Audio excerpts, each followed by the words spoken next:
Hey there everybody, and welcome to my review of the new Audi Q3 Sportback.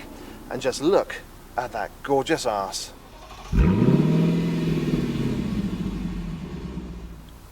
Audi first released the Q3 back in 2011 and it was a huge success for the German brand. However, it was a little bit dull looking and wasn't as practical as some of its rivals. However, in 2018 they brought out the new version of the Q3 and it was bigger and better all round. However, with the likes of BMW bringing out the X2 and Range Rover with the newer Evoque, Audi had to come up with something, and they came up with this, the new Q3 Sportback. And I've had it for a week to see if you should consider it over the likes of the BMW X2 and even the Range Rover Evoque. Now, when it comes to style, I think we can all agree that the Q3 Sportback is just a very gorgeous looking little SUV. I think the Audi designers have got the proportions all right, and I would go as far as to say it's got a very sexy looking rear end, particularly at this rear 3/4 angle. And I also think as well, you could have the Q3 Sportback in any colour and it would still look good, whereas something like a BMW X2, you'd have to be kind of picky with what colour you have it in, otherwise it could look a little bit plain. And I also think as well that the Q3 Sportback has got a very sexy looking rear end. In fact, I'd actually go as far as to say it looks like a baby Q8. But you guys let me know by clicking up in the top right hand corner what you think's got the best looking rear end. Do you think it's the Q3 Sportback, the BMW X2, the new Range Rover Evoque, or me? Yeah, you weren't expecting that one now, were you? Now that's enough of the outside of the Q3 Sportback. Let's have a little look at the inside. Sat in the front of the Q3 Sportback is just like sitting in the front of the regular Q3. So being a small SUV, you've got a nice high seating position, so getting in and out of the car is really easy. So if you do suffer from any kind of mobility issues, then this is definitely one car to consider. And then once you're sat in the driver's seat, you find you've got plenty of adjustment in the seat itself and also in the steering wheel, where you've got both rake and reach adjustment. So getting the perfect driving position is absolutely easy. You then find that interior quality for the most part is actually really good. We've got soft touch plastics on top of the dash and on the centre section here, but on top of the doors they are a little bit harder than they would be on some of their rivals, particularly on something like a Range Rover Evoque. However, when you get a little bit further down they do get a bit softer, which is a bit of a plus. And then on the centre console here they are actually a bit hard and scratchy, which again is a little bit disappointing considering a BMW X2 you would get leatherette coverings on the side there. So it is a little bit hit and miss in some areas on this Audi Q3 Sportback. However, you can't fault the design. I mean, it looks incredibly modern, particularly when compared to its predecessor. And whereas the cars like, yes, the BMW X2 have their screen set up really high so you don't take your eyes too far off the road to navigate them, you do get an absolutely huge screen here on this Q3 Sportback. So it is around 12 inches and it is really clear and easy to use, particularly whilst stationary. But you know what? Some of the icons are actually really easy to use whilst on the move as well. Now, yes, it's not as good as something like BMW's iDrive system, but it is a good second place result. And then we have got Apple CarPlay and Android Auto as well. And then behind the steering wheel we have got your virtual cockpit. Again, this is a digital display that Audi just seem to rule the roost on. But on this particular car I've also got a virtual cockpit Pro, which means I've got Google Earth Maps on the display and they are incredibly clear. But not only that, they're actually very quick as well. And whilst I've had the Q3 Sportback for review, I've actually had over-the-air updates on the sat-nav. So any updates in terms of the maps and stuff was actually just done over the air. I just pressed confirm and accept and it did it for me. So again, it shows the kind of technology is advancing on modern day cars. Now we have got some physical buttons here in the dashboard, so it's not like the Q8 where it's all screens everywhere. We have got physical buttons, particularly for the climate control system. Whew. We all know how much I love physical buttons there, and they got a nice feel to them and there's a nice clicking sound. And there's actually a nice clicking sound to all the buttons that you press, including on the infotainment system. Everything's just got a nice quality feel to it. Everything does feel well screwed together, and being an Audi, of course, you wouldn't expect anything less. And then when it comes to cubby spaces, we've also got a good range of space here as well. The door bins are of a really decent size. Now they're not lined with any fabric or felt, but they have got rubber bottoms to them. So if you do chuck any loose items in, they're not going to make too much noise compared to just having all plastic.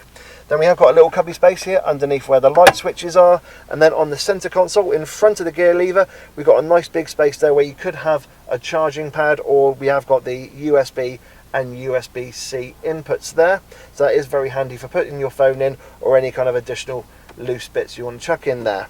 We have got a couple of cup holders behind the gear stick as well, and they are of decent size. However, you just look at the area and you just feel there should be some sort of cover to go over the top of them, because it looks a little bit, I don't know, half-assed a little bit. You know, when you just see them there, you just expect it to kind of have a little cover that you could just pull across, like on something like a Skoda Superb. So that's a little bit, again, disappointed. However, there are some LED lights on there to light them up, and okay, that's a little bit of a bonus. And then behind there we've got the armrest, which does have the little ratchet effect and slide forward for any long journeys. And then underneath we have actually got a usable space as well.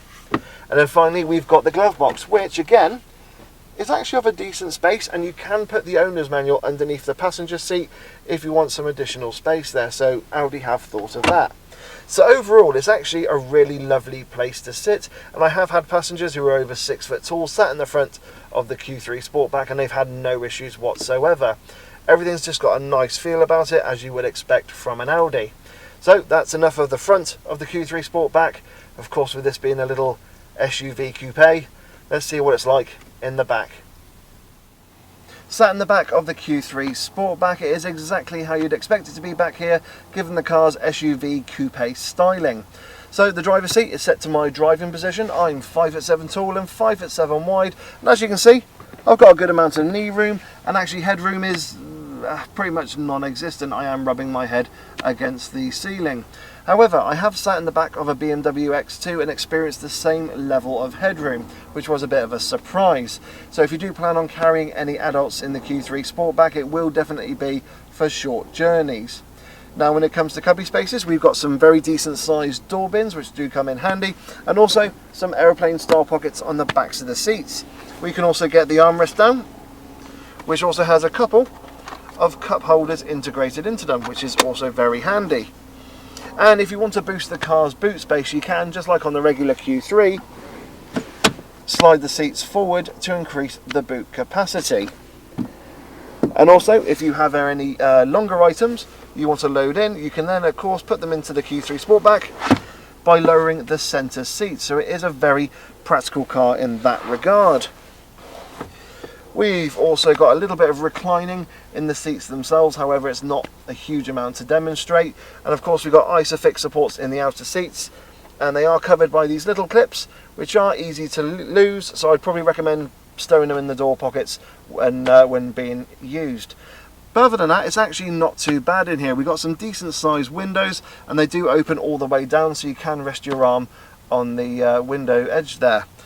But all in all, yes, this being a kind of lifestyle car as opposed to the regular Q3, which would be a bit more practical, it is a little bit claustrophobic back here, so you might want to recommend looking at a panoramic sunroof or something, or if you are going to have passengers sat in the back here, probably young kids would be more ideal. But that's the back of the Q3 Sportback. Let's have a little look at that boot. Now you're probably thinking, because of that sloping roofline, that the boot capacity of the Q3 Sportback will be less than that of the regular Q3. But you'd be wrong, because when you get the boot open, you do actually find that they're exactly the same at 530 litres. It's only when you put the seats flat that there's actually any difference in total capacity, and even then it's only about 175 litres. And I will also note as well is that the Sportback is around 16mm longer than the regular Q3, which is about that much or so. I don't know, I'm terrible at measuring. But when you've got the boot open, you are greeted with a nice square load area, and there's almost a completely flat floor because there's hardly any load lip there. So loading any heavy items in and out will actually be very easy. And there's a nice sturdy scuff plate there also to help take the brunt of the luggage. It's not devoid of features either. We have got some tethering hooks in the corners, and we've got some netting to use for those hooks. We've also on this car got a first aid kit. Not sure if that's going to be an optional extra. And also a couple of high-vis jackets, which will come in handy if you want to go over to mainland Europe. Also on the left hand side we have got a 12 volt socket, so charging any items in the boot area. And then if we lift the boot up itself, or the boot floor should I say, you do keep it upright using these little plastic hooks here, and you do find there's a couple of little extra cubby areas you can stow items in, but it's mainly just a subwoofer and a tyre puncture repair kit. So I would check with your dealership if you can get a full-size spare wheel in there, or at least a space saver. And what's really nice as well is you can actually get the parcel shelf underneath the boot floor as well if you do need to load any larger, heavier items in. So again, it is a very useful boot area. I am genuinely surprised by the boot capacity of the Q3 Sportback, and it does show that Audi haven't really gone style over substance. There's plenty of style and there is plenty of substance there as well. But yeah, I am genuinely surprised by how good this boot capacity is, and I think it's now time that we take the Q3 Sportback out for a drive. So once you get driving in the Q3 Sportback, first impressions are really good. It drives very much the same as the Q3 SUV on which it's based. The main difference that you kind of noticed instantly is visibility. So I mean, the A-pillars are a good size, so they don't obstruct your view too much. The wing mirrors are a good size again, they don't give off much in the way of wind noise. And then if you're looking over your shoulder or looking through the rear view mirror, that's when you can tell the main difference. So looking over your shoulder, you do find quite a pronounced C-pillar, and the window that's in the C-pillar is not as big as the one in the regular Q3. And then looking through the rear view mirror, you do find you've got a very narrow aperture with that rear screen because of that sloping roofline. But I'll be honest, I actually think it's still better visibility than that and the likes of the BMW X2. I just found the all-round visibility of an X2 just to be a bit too compromised, so you kind of have to rely on certain driving aids like blind spot monitoring, etc., to get you out of trouble on long journeys. But it's not too much of a compromise compared to the Q3 SUV. I think this is still a very welcome addition to the range, and Audi have gone about it really well.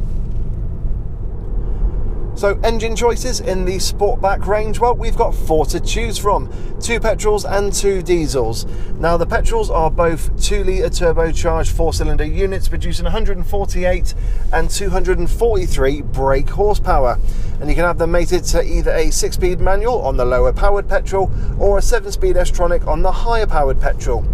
The diesels are both exactly the same. They're 2-litre turbocharged units producing 148 brake horsepower.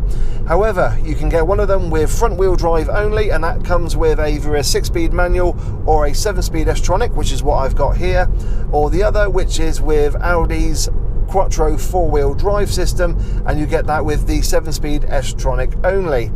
Now I've got the 2-litre diesel front-wheel drive with the S-tronic gearbox, and have to be honest and say it's a very decent performer. It does everything really well.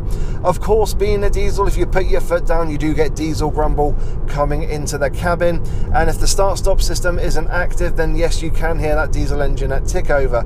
But other than that, it's absolutely fine for day-to-day performing, and if you do a lot of motorway miles, then you can't go wrong. My only criticism with this engine and gearbox combination is that there's a bit of a hesitation that if you spot a gap in the traffic and need to go through, or if you need to overtake, there's just a little bit of a hesitation of when you put your foot down. So what's the ride and handling like in the Q3 Sportback? Well, ride-wise, because I've got the S-line trim, means it's a little bit lower and the suspension is a little bit firmer. But you know what? I actually don't mind it. It deals with the bumps and imperfections really well. Yes, some of them do resonate into the cabin, particularly at low speed with any kind of potholes and manhole covers, but for the most part it deals with them in a really compliant way. I've got no real complaints. It's kind of what I would expect from a car like this in this segment. I actually think it rides and handles better than a BMW X2, and that's saying something because BMW are always going to be bringing out these drivers' cars. But I just find that the overall ride, the handling, and also the refinement levels are just better than that of the X2. If it was my money, I would go for the Q3 over that BMW. The handling is another sweet spot, as I mentioned. It's just got a lot of feel through the steering wheel, and there's only 2 turns of the wheel to go from lock to lock, so it does mean that turning the wheel means you get a lot out of the car in terms of response, and it does do exactly what you want it to. And that is, of course, another plus point. I am genuinely impressed with this car, and being the Sportback, there is a part of me that thinks it kind of should be a little bit firmer, a little bit edgier, a little bit sportier, until the RS Q3 Sportback arrives, of course, and that the normal Q3 just be a bit softer, be the more family orientated car, if that makes sense, and this be the kind of sporty looking one, the one that you buy with your heart and not with your head, because the normal Q3 you'd probably go with your head on that one. Now, as we know with Audis, you can of course add lots of optional extras, and this car is no exception. So as I mentioned earlier, I have got the Virtual Cockpit Pro system, which gives you Google Earth images, and I'm just genuinely blown away of how clear the system is when you're driving about. It is incredible. And then when you're using it in regards to the infotainment system, it is very quick as well, considering the amount of data that's got to come into the car in order to power it. So I was very impressed. Another optional extra I've got added to this Q3 Sportback is the Matrix LED lights, and they are absolutely wonderful. I've driven this car a couple of times at night, and it's the first car actually I've driven with Matrix LEDs, and I'm gobsmacked on how they work and how well they've worked. I've been in cars before where you have like high beam assist, and there's always been that slight delay when it sees a car to turning the lights off, but on this I'm just completely gobsmacked. And if you don't know what the Matrix LED lights are, essentially imagine the road in front of you is just completely painted white from the LED lights, but as a car is coming towards you, you just see little black bars appear where individual light bulbs are turning off to allow the person coming to you not to get any of the glare from the headlights. It's an incredibly intelligent system and works really well. I've driven the car a couple of times at night and no one has actually flashed back at me saying that I've been blinding them or anything like that. So that's a huge testament to how much the technology again is moving forward in that regard. Now, as I mentioned, yes, there are a few more optional extras, and you can look in the description below and get all the prices and everything for them. But there's a part of me that does say, go for the Google Maps, definitely go for the Virtual Cockpit Pro, and if you do lots of night driving, definitely go for the Matrix LEDs. They're absolutely brilliant. I've also got a driver assist pack as well, and that gives you things like adaptive cruise control, blind spot monitoring as well, and again, that's a brilliant system, particularly if you do lots of motorway driving or highway driving. It just means that in conjunction with that S-tronic gearbox, the whole driving experience becomes very relaxing. And I know there's going to be a lot of Audi drivers out there, if you are watching this, going, yep, I completely agree, because this is the system that's designed to make it nice and relaxing and for you to cover long distances and in as easy and comfortable a way as possible. So yes, you can easily spec up your Audi to everything you want, but just watch that price tag go up, because this particular Q3 Sportback is actually over £40,000. It's actually £42,000. So that is quite expensive considering we're now in Audi Q5 territory. So it's just something to be aware of. So what are my thoughts on the Audi Q3 Sportback? Well, the regular Q3 was already a brilliant little SUV. It looked good, drove incredibly well, and was very practical. Adding a Sportback model to the range is only going to boost the Q3's appeal, and this will definitely appeal to those who are buying with their heart more than their head, because for those who want a little bit more style injected into their life and into their small SUV, this will definitely do it. It's very good as well that Audi are now competing with the likes of BMW and Range Rover with the X2 and the Evoque, and it just means that there's a little bit more choice out there if you are after a sporty looking little SUV and you're not really concerned too much about rear passenger space. So possibly the kids have either fled the nest or they're still in their little child seats. But all in all, I really like what Audi have done with this Q3 and what they've done to the range. This is genuinely like a little Q8 in my opinion, and that's what I kind of see it as. And it does beg the question though, with the Q3 Sportback, what is going to happen to the Q2? Because this just looks so much better than it, and it just feels a lot more modern than a Q2. And it makes me wonder if a lot of buyers are going to possibly look at changing their Q2s and looking at the Sportback instead. So that's definitely something to think about. But no, I really do like what Audi have done with the Q3 Sportback. I think it is a very sexy, fun little SUV. And so everyone, I hope you've enjoyed my review of the new Audi Q3 Sportback. As always, please hit that like button. Don't forget to subscribe and hit the bell notifications icon to let you know when I bring out a new video. If you've got any questions about the Q3 Sportback and my time with it, please put them down in the comments section below.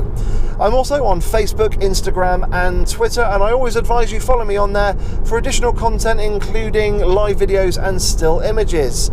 So guys, I've really enjoyed my first Audi full review, and what an Audi to start with, and look forward to working with Audi again in the future for more videos.